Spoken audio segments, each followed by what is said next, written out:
Tried and Blue, a play on the phrase tried and true, the Erland Tried and Blue blog and podcast covers past and current successes that prove how effective and reliable our construction management services are. Welcome to the Tried and Blue podcast. I'm your host, Nicole Harrison. Today, I'll be talking with 3 Erland team members on what strategies we're finding help manage the escalating costs that are occurring in the construction industry right now. Ben McConchie is here to moderate, and Scott Reed and Joe Petrillo will join him to discuss this hot topic. But before we get started, Ben, Scott, and Joe, can you tell the listeners a little bit about yourself? My name is Ben McConchie. I'm a project executive here at Erland. Outside of work, I enjoy coaching soccer, as well as I have 3 boys, so I'm heavily involved in youth sports. I'm Scott Reed. I'm a project manager here at Erland, currently working on the St. Mark's Residence Life project. I'm originally from upstate New York, Rochester. I have a wife and 2 boys. We currently live in Hopkinton, Massachusetts, after 7 years of moving around with the U.S. Army. My name is Joe Petrillo. I'm Director of Preconstruction here at Erland, originally from California and then upstate New York, like Scott. And I've been in Massachusetts for over 50 years now, and I still don't have the Boston accent. Thanks for letting us get to know you a little bit better. Now let's take that a step further. Ben, when you were a kid, what did you want to be when you grew up? When I was a kid, I actually always wanted to be in construction. My dad had a residential construction business, and he paid me to clean up and do projects throughout my childhood and in high school. I actually went to college to Wentworth only because I didn't want to wear that big jumpsuit in the winter. So enjoy my office job a little better than others. How about you, Scott? I actually got to live out my dream occupation. I was a soldier with the U.S. Army Corps of Engineers, where I got to blow stuff up in third world countries and then rebuild it better. That's awesome. And last but not least, Joe, what did you want to be when you grew up? Well, when I was growing up, it was the late 60s, early 70s when the Apollo missions were occurring, and I wanted to be an astronaut. My fallback position, I was going to be a professional baseball player for the major leagues. And when I found out over time that I wasn't smart enough to be the first or talented enough to be the second, I ended up going into this career.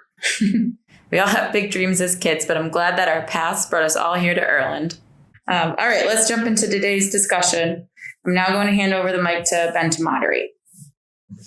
All right, so obviously we're seeing a big impact with cost escalation and supply chain issues. What are you guys seeing for impacts currently with cost escalation?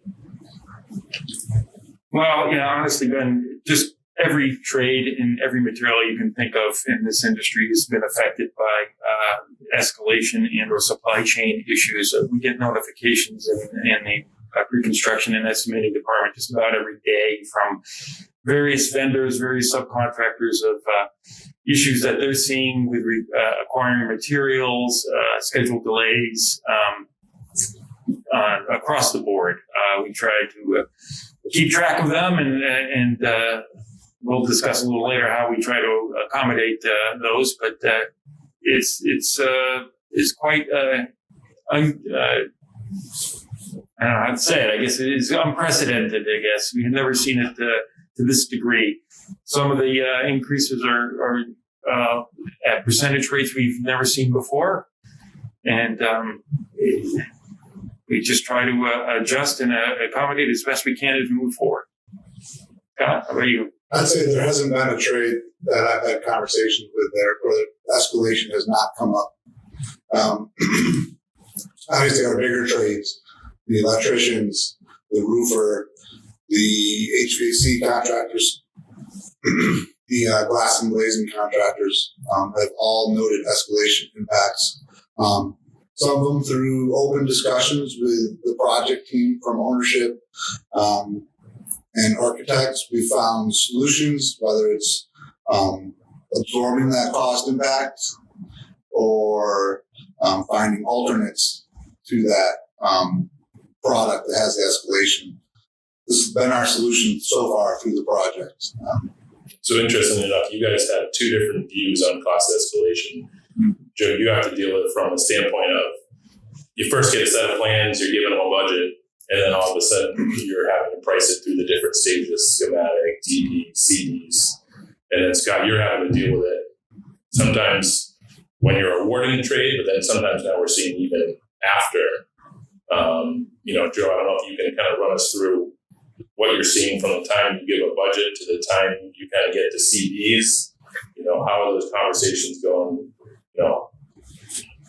We try to, on our own level of analysis, and as well as talking to subcontractors and vendors when we get pricing from them, try to build in as best a projection for escalation impacts going forward based on the trends that we're seeing in any particular market or commodity, I should say.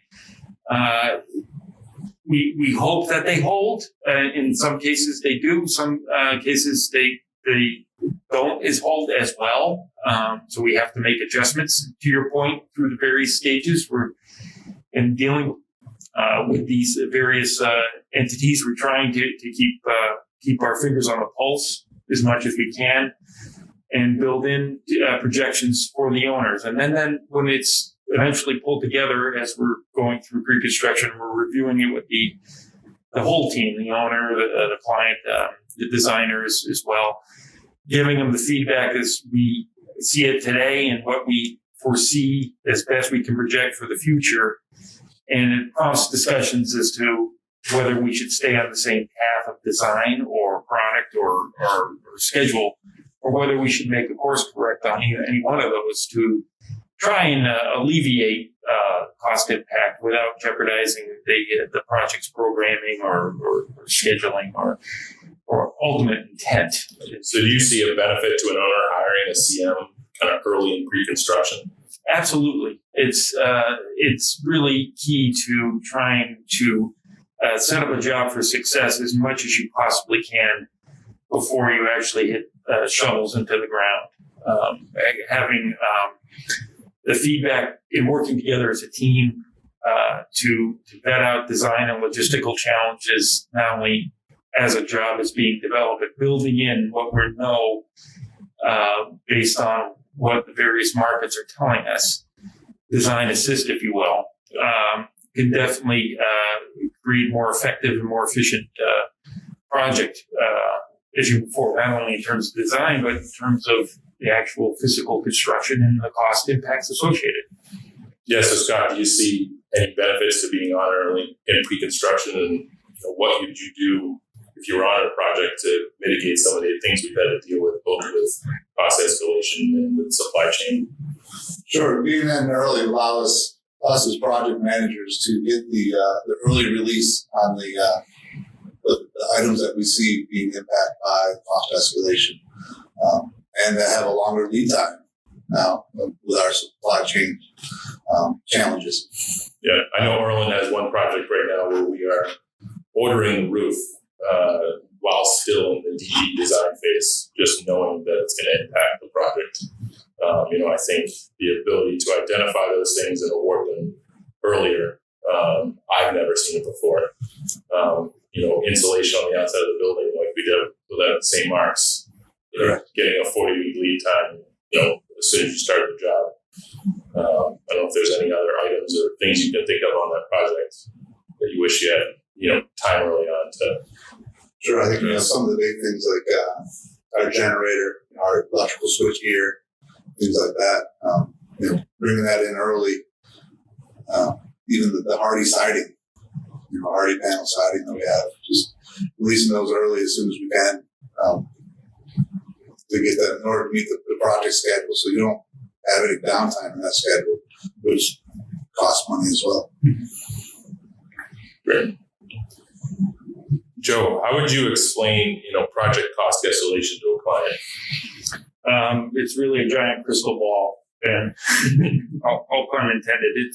We try and pull in as much resource information as we can get our hands on, talking to subcontractors, getting their feel on what they're seeing with their crews, their productions and material acquisitions that they're getting, talking to vendors with regards to what they're getting for pricing feedback. As I mentioned early on, we get emails every day from certain vendors telling us of upcoming quarterly increases in various materials.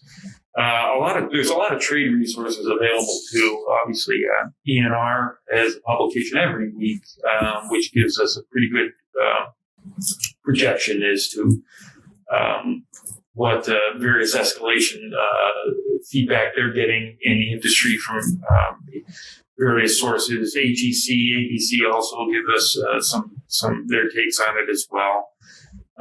Ultimately, you put all this into the big pot, stir it up, and we come up with our own analyses as to a projection as to what we're seeing and how it may apply overall on a project, or maybe just isolated to a particular trade as such. And we relay that information as soon as we can to a client to let them know what we foresee the impact could be on their bottom line from our angle, so that they can make accommodations to account for it. Great. Scott, on the supply chain issues, how would you mitigate those during pre-construction and maybe even during construction? I know we've had a few items that we've looked at recently on a project. Sure. I think, once they're identified, we've been able to look at either a different product that's more readily available, that's within the same realm of the programming for the building.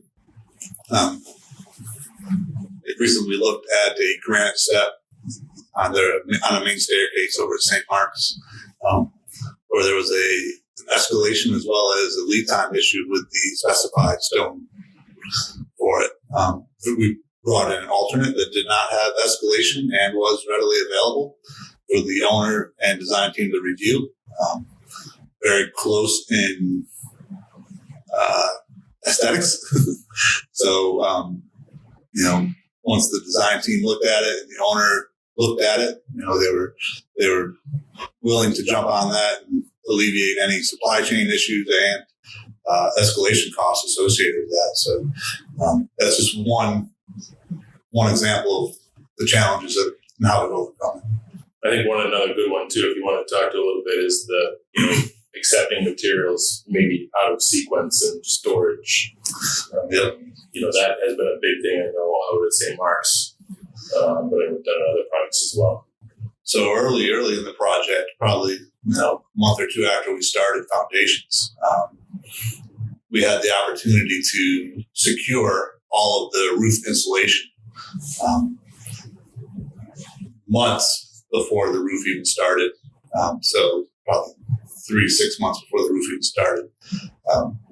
So within the matter of a week, open discussion with the owner for options of storage and securing it and what's acceptable for the product to be stored duration-wise. We found a location, got it secured, got it protected, and still under storage. But we have all of our roof insulation ready to go when we start roof next month. What are the strategies that you think we're using to help mitigate, cost escalation, maybe post-award to Erland or in reconstruction? Surely one of the cost escalations we used, or cost mitigation we used for St. Mark's, was we bought out or contracted our trade partners quickly. Within 3 months, the project team bought out all 16 CSI divisions. That basically allowed our trade partners to lock in their pricing with their vendors early as well. Go back to flooring. We contracted flooring in May. We have all of the flooring product submitted on, procured, and just had a conversation with the contractor. The flooring is arriving next week, but we're not looking to install it until June. So we quickly, that quick contracting with our trade partners, allowing them to secure materials, alleviate a lot of the escalation and or supply chain issues. I think one thing, I think that would be good to talk about here. I don't think I've seen it before, but it seems to have been more of a focus is the difference between awarding a subcontractor and ordering that product, right? We have seen a huge difference and had to make sure that we are hyper-focused on making sure that formal order has been placed and the ability for that product to ship when it is available is, available. So I don't know if you want to kind of speak a little bit to that. So that's kind of like the second tier that we used out of St. Mark's as well. Kind of our material tracking and material release. The project teams weekly been in conversations with a number of subcontractors that we know have long lead items and making sure that they have placed their order, understand the lead time to get them here, and make sure that we understand that we are getting them. We have an order in hand. I don't know about you, but I've never talked to so many manufacturers and material suppliers in my experience, just to make sure that has happened, that they're now being part of our team and having to be dragged in. Before it was more of they were below our subcontractors and, we trusted that was happening. The amount of effort or hyper-focus, like you said, yeah, it really needs to go into that piece of it. I think is really critical. And in a big way, we've mitigated risk, even working through issues quickly with those people to make sure that order can be placed and understanding their process. I mean, the trust is a good example as well there. Exactly. You have to understand their process internal to that company to make sure you can shave off weeks because there's still a process of them making it and getting in line. So, Joe, I don't know if you have your crystal ball out there, but I figure I'll ask anyways because this is probably what everyone's listening to this for. What are your predictions for cost escalation in 2022? Yeah, Nicole actually asked me this question about a week ago, and I jokingly short answered her and said rinse and repeat. I think for 2022, we're going to see a lot of what we saw for 2021. It really depends on how well our economy continues to come out of problems that we had in the last year or two due to COVID-related issues and whatnot. Supply chain is starting to get a little bit better on certain trades. The job market is starting to settle out, it appears, right now here in January 2022. Commodities market is in fluctuation. Some things are still increasing at a highly accelerated rate. Some things are finally leveling off. Other things actually came down. And then other items are actually started to go down or start to go back up again. So it's a kind of a yo-yo effect. And I think that's what we're going to be seeing for the next at least 6 months or more. Inflation, as well, as long as the Federal Reserve can keep inflation in check and other items didn't go on all day talking about various economic factors here. They all play off each other. But overall, it appears things are going to be the same for maybe at least 6 months. I'm hoping that by fall of 2022, we've started to see better improvement in not only material pricing, but also supply chain. So scheduling would straighten out as well. And we'll be moving on to a more stable environment as to what escalation would be. Various people have said various things. Right now, I think we're projecting somewhere between 8 to 10% per annum right now. It was less a little while ago. It was greater during the late summer, early fall of 2021. And so it does fluctuate as we see things changing. But that's where we are right now. Will it stay that way going through the course of the spring and summer? I do not know. I can't project that far out anymore. So if you're advising an owner whether or not to pull the trigger on a project, would you advise them to take advantage of where pricing is now? Or with your crystal ball, would you say, wait for it to settle out? until a different time of year? It's really hard to say. I think if they're have a shovel-ready project, they bite the bullet and do it now and try and take advantage of some of the steps that Scott and myself and you were talking about to try and get early procurement, pre-purchase items that you can and assign to subcontractors as documents develop.